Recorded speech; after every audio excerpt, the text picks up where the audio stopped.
जय हिंद दोस्तों। नमस्कार। सत श्री अकाल। राम राम। अस्सलाम वालेकुम।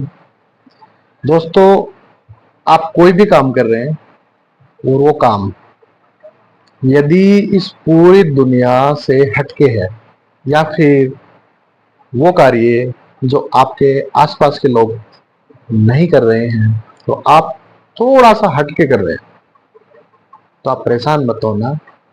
क्योंकि आप जो भी काम कर रहे हैं वो जरूरी नहीं कि सबको समझ में आ जाए, जरूरी नहीं कि सबकी समझ में हो, सबको आता हो। और ये भी जरूरी नहीं है कि जो सपना आपने देखा है वो आपके अपनों ने देखा हो, अपने रिश्तेदारों ने देखा हो, आपके आसपास वाले लोगों ने देखा हो, या फिर जो जुनून आपके अंदर है, जो कुछ आप करना चाह रहे हो वो बाकी लोगों ने सोचा हो। ऐसा नहीं है। कभी भी आप परेशान मत होना।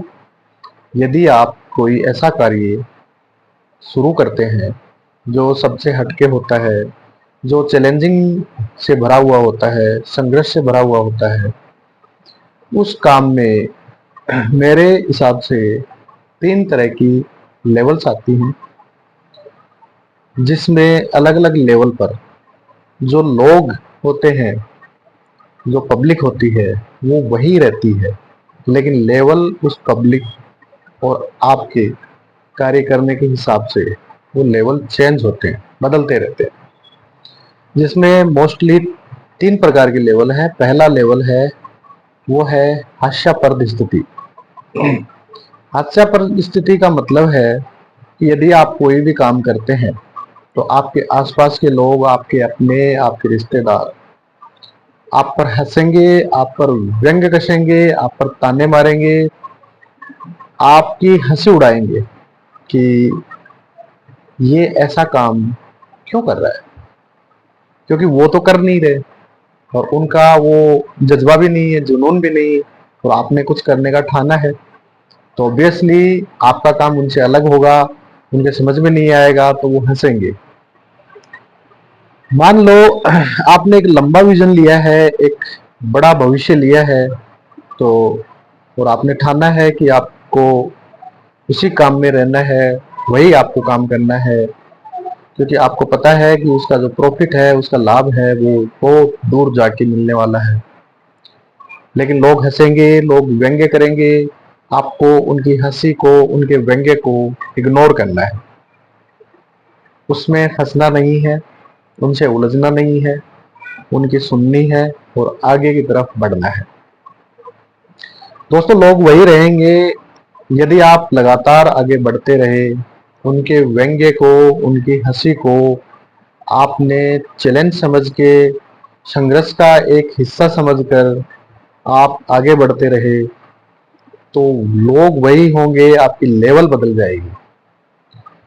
अब लोग ये सोचेंगे कि ताने करने से, हंसी करने से, व्यंग्य करने से ये इंसान नहीं रुका, तो उनका जो लेवल है, प्रहार करने की जो उनकी क्षमता है, वो अलग तरह की हो जाएगी, क्योंकि लोग वही होंगे। अब वो दूसरी स्थिति पैदा करते हैं। वो स्थिति होती है विरोधाभास स्थिति। उसको बोलते हैं विरोधाभास स्थिति। जब किसी को ये लगता है कि ये व्यक्ति अब रुकने वाला नहीं है, तो लोग दूसरी स्थिति में विरोध करते हैं, विरोध करते हैं, उसको रोकने की कोशिश करते हैं, क्योंकि उनको लगता है कि ये हमसे अलग निकलेगा, हमसे अलग जाएगा, और कहीं ऐसा ना हो जाए कि ये इंसान अपनी एक पहचान बना ले और हम एक गुमनाम जिंदगी में चले जाए। तो वो लोग आपके साथ में विरोध करेंगे, आप पर आरोप लगाएंगे, आपको कहीं न कहीं फंसाने की कोशिश करेंगे। आप कोई भी ऐसा मौका मत देना ताकि आप उनके इस ऊर्जा क्षेत्र में आ जाओ, इस विरोधाभास की स्थिति में आ जाओ।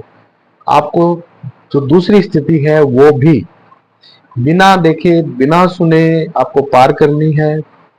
ऐसे लोग जो आपका विरोध कर रहे हैं, जो आपको रोकने की कोशिश कर रहे हैं, उनसे आपको बचना है, अपने आप को बचा के रखना है, और आपका जो भी लक्ष्य है वो निर्धारित रखना है, वही रखना है, सटीक रखना है। लोग वही होंगे दोस्तों जब आप नहीं रुकोगे, और जब आप नहीं झुकोगे तब वही लोग तीसरी स्थिति पैदा करते हैं। लोग वही होंगे, जगह वही होगी, आपके जान पहचान के होंगे, आपसे मिलने वाले होंगे। तीसरी स्थिति का नाम है समर्थन की स्थिति। जब उनको लगेगा कि आप अच्छा कर रहे हो, आप नहीं रुके हो, आप नहीं झुके हो, तो वही लोग जो आपकी हंसी उड़ाते थे, आप पर व्यंग्य कसते थे, जो आपका विरोध करते थे, वो हथियार डाल चुके होंगे, क्योंकि उनकी एक बात समझ में आ गई होगी कि ये इंसान नहीं रुकने वाला, नहीं झुकने वाला। तो वही लोग आपका समर्थन करने लग जाएंगे, आपकी बात को मानने लग जाएंगे, और वही लोग एक दिन आपके लिए तालियां बजाएंगे। जो हाथ आपके लिए उठते थे, आपको मारने के लिए, आपको परेशान करने के लिए, जो जबान आपको परेशान करने के लिए, आपके व्यंग्य कसने के लिए, आपको हंसने के लिए निकलती थी, वही जबान एक दिन आपको महान बनाने के लिए निकलेगी, आपकी जयकार करने के लिए निकलेगी। लेकिन ये तभी होगा जब आप अपने लक्ष्य के लिए, आप अपने उद्देश्य के लिए लगातार प्रयास करोगे, बिना किसी की सुने, बिना किसी को देखे। और आपको अर्जुन की तरह आपका लक्ष्य दिखना चाहिए, आपका उद्देश्य दिखना चाहिए, और उद्देश्य आपका सही होना चाहिए। आपको लगना चाहिए कि मैं जो कर रहा हूँ वो बहुत अच्छा उद्देश्य है, जिसमें जन कल्याण की भावना है। और ये बात शास्त्रों में लिखी है कि यदि आपका कुछ खुद का स्वार्थ हो, और प्लस उसमें जन कल्याण का स्वार्थ हो, जन कल्याण की भावना हो, उसको खुद प्रकृति मदद करती है उसको सफल करने में। तो दोस्तों, मेरा एक छोटा सा वीडियो था, क्योंकि मैं फील करता हूँ, मैंने फील किया है, बहुत से लोगों को देखा है, और ये एक ग्राउंड की रियलिटी है।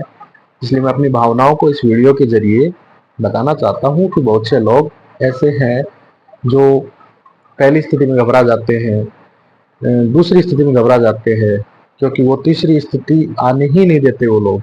क्योंकि इतना टॉर्चर करते हैं, किसी को मानसिक प्रताड़ित करते हैं, किसी को शारीरिक प्रताड़ित करते हैं, तो उसके बाद भी तीसरी स्थिति नहीं आने देते। बहुत से लोग यूटर्न मार जाते हैं। कोई बिजनेस कर रहा होता है, कोई अपनी कंपनी चला रहा होता है, कोई कुछ भी एंटरप्रेन्योरशिप कर रहा होता है, तो वहां तक उसको पहुंचने भी नहीं देते हैं, क्योंकि उससे पहले वो यू टर्न मरवा देते हैं, उसको इतना प्रताड़ित कर देते हैं। तो मेरा वीडियो उन लोगों के लिए है जो खुद की कोई एक पहल कर रहे हैं, खुद की एक कोशिश कर रहे हैं, खुद की कोई कंपनी बना रहे हैं, एंटरप्रेन्योरशिप में है। तो वो लोग ऐसे लोगों के उस भंवर जाल में ना आए, क्योंकि लोग वही होंगे। आप उनसे चिढ़े नहीं, आप को कोई जिलियस की भावना नहीं रखनी है, द्वेष ईर्ष्या नहीं रखनी है, क्योंकि आपको वही लोग एक दिन समर्थन करेंगे। जो लोग आपको नेगेटिव बोलते हैं, जो लोग आपको हंसी उड़ाते हैं, लोग वही होंगे, क्योंकि दूसरे लोग दूसरे प्लानेट से आएंगे नहीं आपकी जयकार करने के लिए, आपके लिए तालियां बजाने के लिए, आपको महान बोलने के लिए, आपकी गाथाएं लिखने के लिए। आपका इतिहास भी वही लिखेंगे, आपका पब्लिसिटी भी वही करेंगे, आपका साथ भी देंगे, लेकिन उनसे लड़ना नहीं है, उनके प्रति द्वेष की भावना नहीं रखनी है, क्योंकि उनके अंदर जो चीज है वो आप में नहीं है, जो आप में है वो उनमें नहीं। इसलिए लगातार अपने प्रयास करते रहिए, लगातार अपने उद्देश्य के प्रति अपनी पैनी नजर रखना। जैसे कि एक तीरंदाज की होती है अपने गोल के प्रति, उसको कुछ नहीं दिखाई देता, कुछ नहीं सुनाई देता, उसको सिर्फ अपना गोल दिखाई देता है, और वो बार बार अपने कार्य में दक्ष होने के लिए आगे बढ़ता है। तो दक्षता हासिल कीजिए, अपना कार्य कीजिए, और फिर मिलते हैं अगले वीडियो के लिए। तब तक के लिए जय हिंद।